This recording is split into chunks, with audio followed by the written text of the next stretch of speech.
Do you have the gift of gab and like talking about interesting topics? Are you often called opinionated by your friends and family? Then come to Anchor, where you can be all of the above and get paid for it. Along with being one of the easiest systems to create contact with, Anchor supplies everything you need and can be used from your smartphone or computer. They even distribute your content for you so that you can be heard on Spotify, Apple Podcasts, Google Podcasts, and more. Just download the Anchor app or go to Anchor FM to get started. Okay, hello Internet family. This is Anjanette Potter, also known as Adam's Rib, and this is installment post number 8 out of 29 Days of Black Feminism. So today's post is not going to be about an individual. The next 2 to 3 posts that I do are going to have to do with different theories and different mindsets that go along with number one, feminism, but also Black feminism. So the first post, as I promised, is going to be about feminism, or more correctly, the 4 waves of feminism. So how we got to the point of feminism, and then more importantly, I'm going to go into Black feminism. So today's post is going to be the 4 waves of feminism. After this, I'm going to talk about intersectionality, which is where we come in. So feminism is defined as movements and ideologies aimed at establishing gender equality. So in this, feminism incorporates the position that societies prioritize the male viewpoint, patriarchy, and that women are treated unfairly within society. So feminism are efforts to change that, and that includes fighting gender stereotypes, seeking to establish educational and professional opportunities for women that are equal to those of men. Now, the four waves of feminism. The first one was comprised women's suffrage movements, which was fighting for the right for women to vote. This took place during the 19th and 20th centuries, and it promoted women's right to vote, as I said. The second wave, which began in the 60s and persisted throughout the 70s. You've heard of the term women's lib if you're a fan of watching All in the Family reruns and Good Times reruns and different Norman Lear shows, and you've heard the term women's lib. I think there was even a Sanford and Son episode that talked about women's liberation. And, Grady made the joke about women burning their drawers or women burning their bras. Anyway, that was women's lib, and that began in the 60s and persisted throughout the 70s and some of the 80s. So this campaigned for legal and society equalities for women. Then there was third wave, which started in 1992, and the focus on that was individuality and diversity.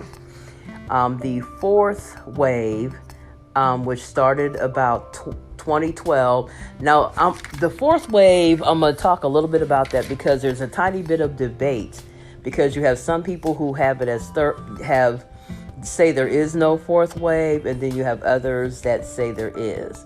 So the information that I'm giving you is coming from Wikipedia, where they discuss fourth wave, which fourth wave there was kind of I would say a renewed interest in feminism, and this started at 2012, and it had to do with social media hashtag. You've heard of hashtag activism. So in 2012, you had different women's movements that were using social media to combat sexual harassment, violence against women, and rape culture. So if you've heard hashtag Me Too, hashtag Yes All Women, and hashtag You OK Sis, which we discussed when I talked about Feminista Jones, because that one was hers. So to go into more detail with First Wave in the U.S. and U.K. focused on the promotion of equal contract rights, and like I said before, 19th and 20th centuries, equal contract, marriage rights, parenting, and property rights for women. So in the UK, the Custody of Infants Act was passed in 1839, and that gave women the right to custody of their children for the first time. The Married Women's Property Act was passed in 1870 and continued to 1882. That was also the UK, and that had to do with property and land rights. So up to those points, women were not allowed to own property, and primary custody of children in the case of a divorce usually went to men. So women being primary custodians of children is actually not as you have these men's rights groups who protest women automatically being offered custody. Excuse me. But that wasn't always the case. If a woman, which is one of the reasons why so many people stayed in unhappy marriages or abusive marriages, because they didn't want to have to leave their children. So women getting custody of the kids is actually a more recent phenomena, if that makes any sense, within the past, let's say couple centuries or so. So the First Wave also campaigned for the abolition of slavery and women's suffering.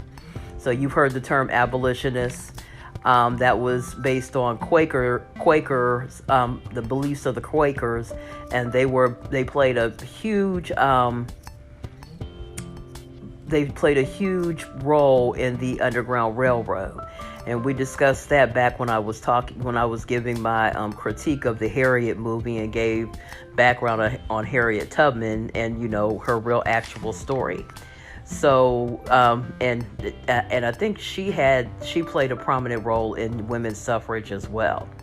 So women's suffrage brought about the 19th Amendment, which happened in 1919. The abolitionist movement was based, like I said before, based largely on Quaker teachings about the equality of mankind. More details, if you want to get into more details about that, because there's a lot there, you can go to the Wikipedia page and see, even more. So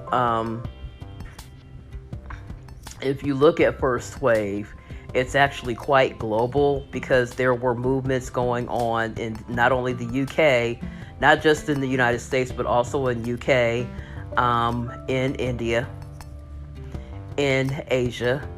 So so really the First Wave, just like all the other waves, if you read up on that information, they were quite global. So there were other movements going on around the world as well as the US and their issues. So second wave, like we said, was 1960s.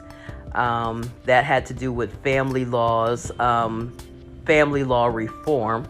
That's where the marital rape laws and domestic violence laws, and they challenged husbands' control over women. You no longer needed your husband's permission to do even the most basic things that we take for granted now, like, bank accounts and being able to work and different stuff like that. Women in the workplace, protecting workplace rights, and everything. Let me see here. In that particular, to focus on the marital rape laws, at one point, we take a lot of stuff for granted. At one point, rape laws did not extend to people who were married. So a man could rape his wife and not be arrested and not have charges pressed.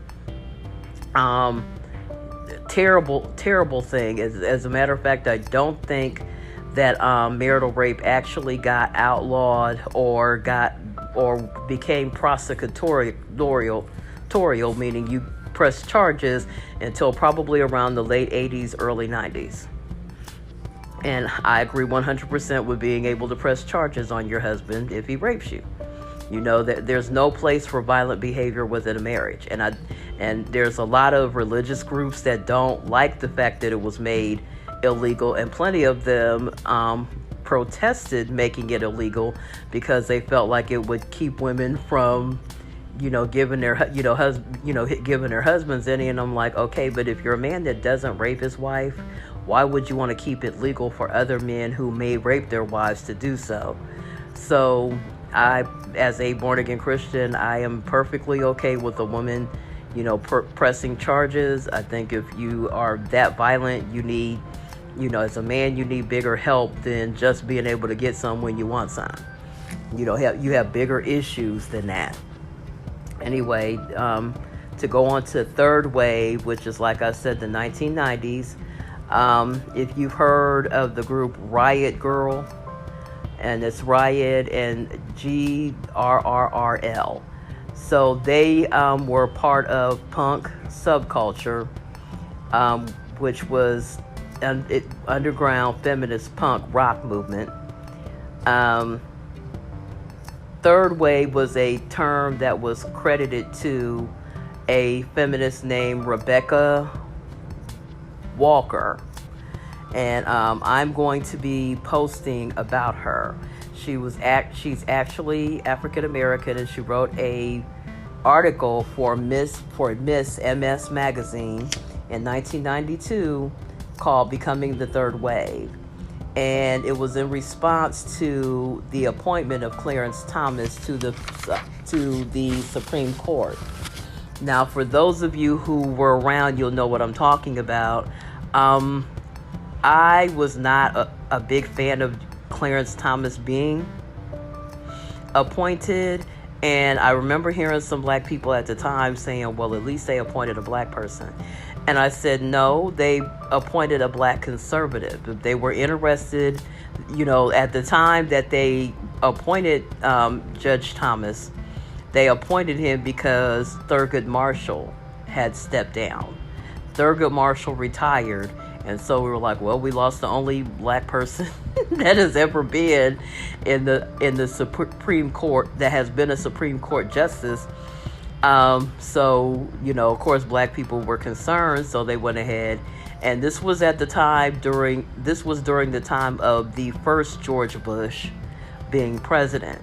So, they went ahead, and I said, first of all, if you honestly think that they're going to put a black person in there that has Thurgood Marshall's politics at the time, which were pretty liberal, that's not going to happen. They're going to get somebody.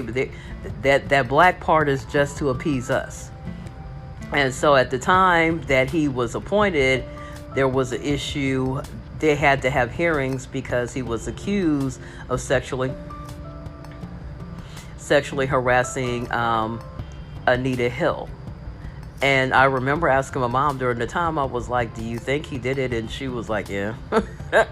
And there were a lot of terms being thrown around at the time. And so as I got older and the internet became available, I was able to look up more terms.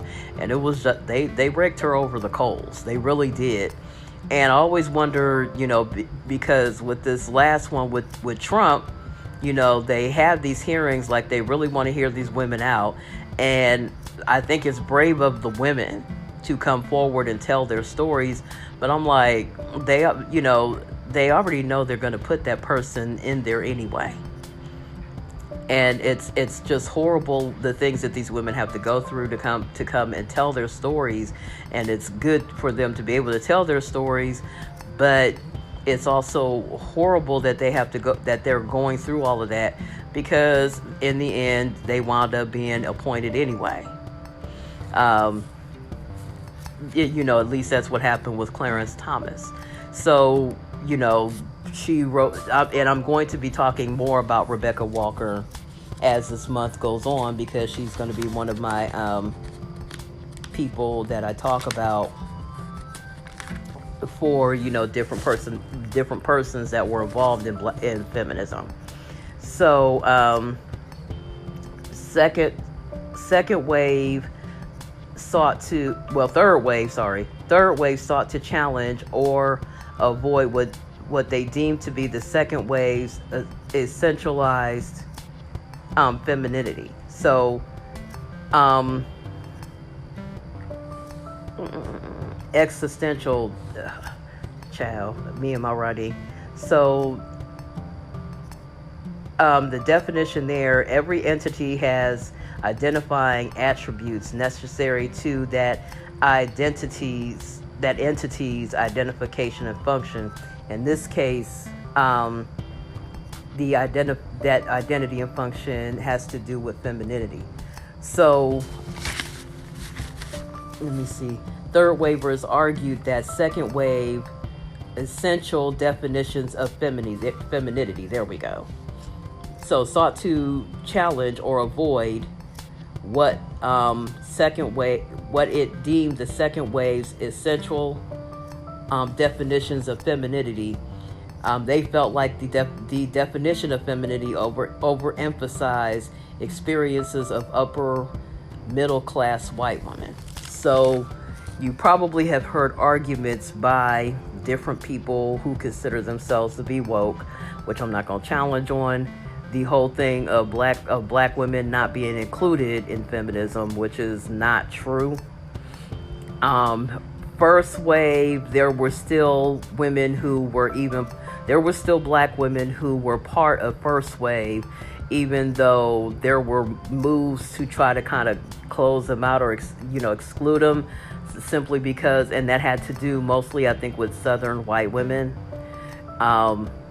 But we still had a great deal to do with that, because a large part of that first wave was also the abolition of slavery. So, we have to remember, like I said, for us, as I continue to go on this month, you're going to see where quite a few key figureheads in black feminism and the fight for black women's rights are going to be people who are heavily associated with the civil rights movement. Third wave also focused on what they call micropolitics, the use of formal and informal power by individuals and groups to achieve goals within organizations. And in this case, the goal would be to keep out certain people or to oppress certain people. So they challenged they also challenged second wave paradigm. A paradigm, as you know, is a pattern or example of something. It's a model. So they challenged second wave paradigms, Lord have mercy, as to what was or was not good for women. They also dealt with the post-structuralist interpretation of gender and sexuality. So post-structuralist has to do with the continuation or rejection of an intellectual project that preceded it. So on some things that was second wave, they challenged it.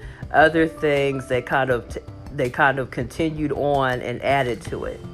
So this contained debates between what they call difference feminists. So a difference feminist holds that there are differences between men and women, but no value judgment can be placed on those differences. They believe that both genders have moral status as persons. It also has to do with any psychological differences they believe that any psychological differences are due to social conditioning. which is pretty true.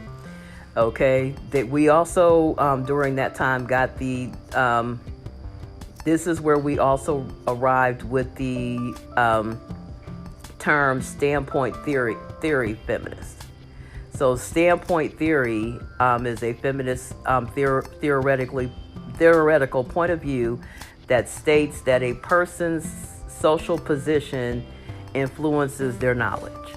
This argues that research and theory treats women and the feminist movement as insignificant and refuses to see traditional science as, it says unbiased, but I would think it would be biased. Traditional science as biased, which is understandable. I can remember seeing seeing this news documentary or news story one time where they talked about different hospitals having a difficult time diagnosing women. And if you're already having a difficult time, let's say diagnosing white women, it gets a whole lot worse when you start talking about women of color. And it had to do with the fact that most of the models of diagnosing medicine were based on white males or males, or on male anatomy. And it can make a difference because different diseases like diabetes, I have diabetes too. Well, they manifest in different ways depending on your gender. So, standpoint theory argues that the feminist movement should address. They also standpoint. Sorry for all the stuttering. Standpoint theory also argues that the feminist movement should address global issues of rape, incest, and prostitution, cultural specific issues like female genital mutilation in some parts of Africa and Arab societies, glass ceiling issues. Glass ceiling is a term I haven't heard in a very long time, but glass ceiling has to do with practices that impede women's advancement in developed economies. So the glass ceiling basically has to do with, we'll employ you, but we just won't promote you to management.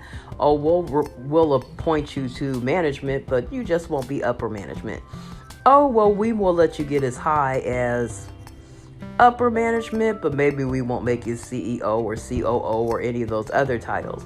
So, it has to do with hiring practices that are, designed to keep you at a certain level. But as you decide to go even the higher you decide to go, the more difficult or more shark infested those waters might be. So in order to understand how gender equality interacts with racial homophobia, classism, and colonization in a mix of in a mix of domination. So mix of domination has to do with a sociological paradigm that explains issues of oppression that deal with race, class, and gender. Now, after getting through all of that, we're now at fourth wave. And like I said, fourth wave is disputed in some circles. Not everybody agrees that they're a fourth wave. I would have to say I think we do have a fourth wave, and I think fourth wave is where we currently are. And like I said, that's associated with with social media and hashtag activism. Now, hashtag activism and fourth wave is a term that was started by Prudence Chamberlain. The focus of fourth wave is justice for women, opposition to sexual harassment and violence against women. Defined by technology, that also came in by a British journalist named Kira Cochrane. Okay, so this is an activism that uses social media to challenge misogyny and further gender equality. The focus is on street or workplace harassment, campus sexual assault, and rape culture. Now, many scandals have come as a result of many scandals have been exposed as a result of fourth wave feminism. The Delhi High gang rape in 2012, the Jimmy Savile allegations. For those of you who don't know, Jimmy Savile is a British comedy figure that was alleged to have molested a lot of children.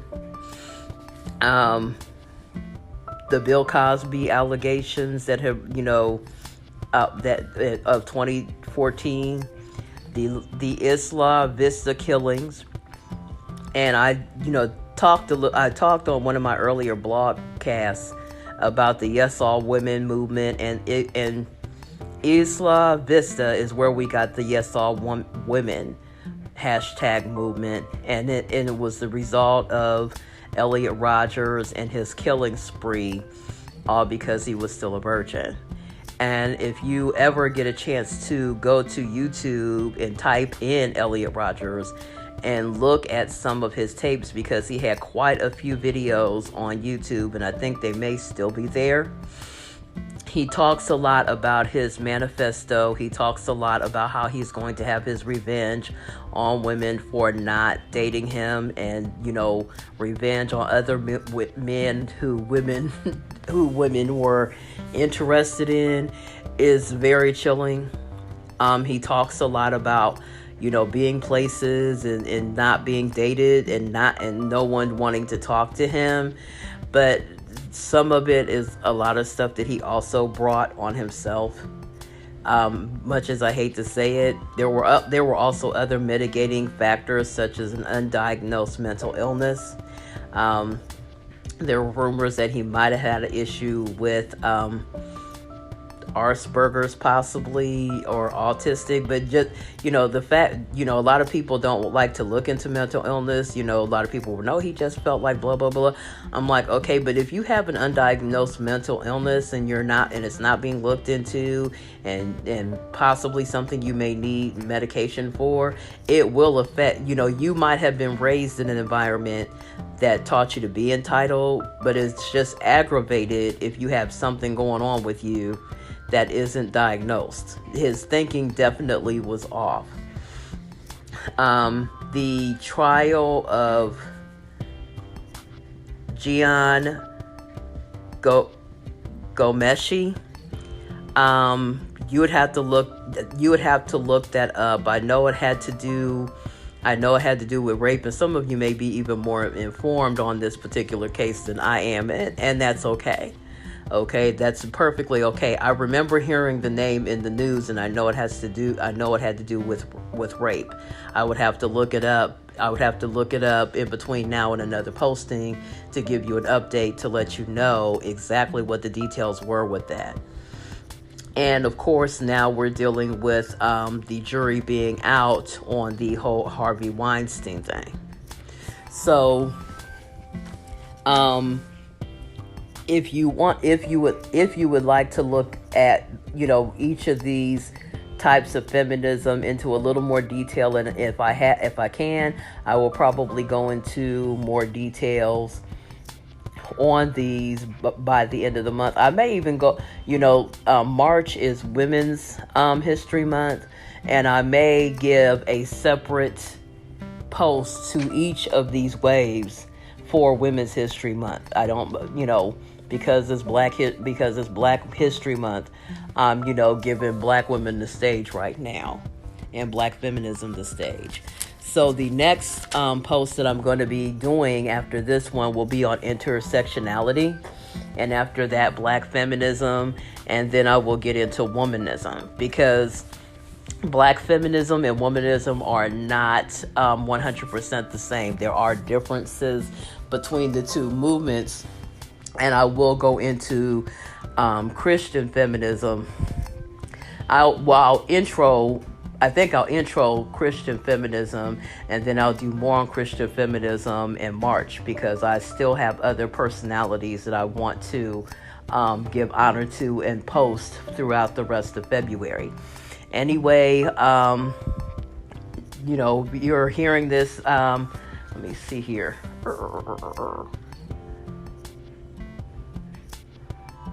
Yeah, if you're seeing this.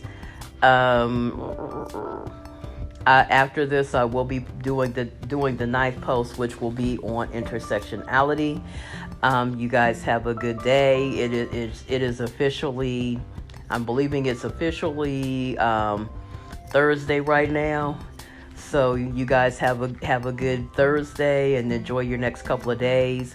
And I will be posting on intersectionality. So I will see you on the next post.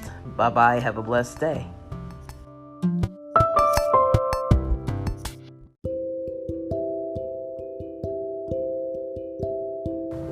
Hello, you have reached the message line for Adams Rib Media Ministry. If you would like to give me a shout out, recommend some topics for discussion, or give an opinion about some topics that I've already discussed, either here on my podcast or on my blogs, leave me a message and I will get right back to you. Have a blessed day. Bye-bye.